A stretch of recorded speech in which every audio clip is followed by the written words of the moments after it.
Hey there. So, imagine you're working with a string that has special characters, and you need to split it into Unicode characters.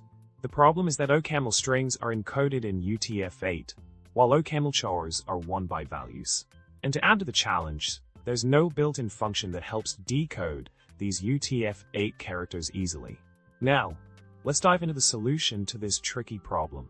The key is to explode a UTF-8 encoded string into a sequence of code points.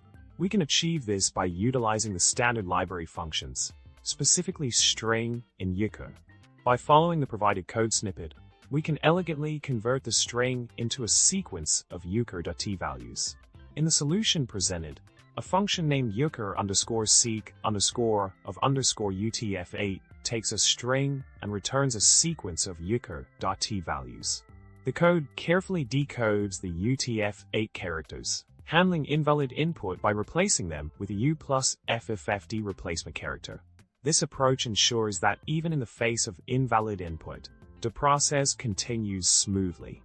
Continuing with the solution, the function called test demonstrates how the previously defined Uchar_seek_ of UTF-8 function can be applied practically.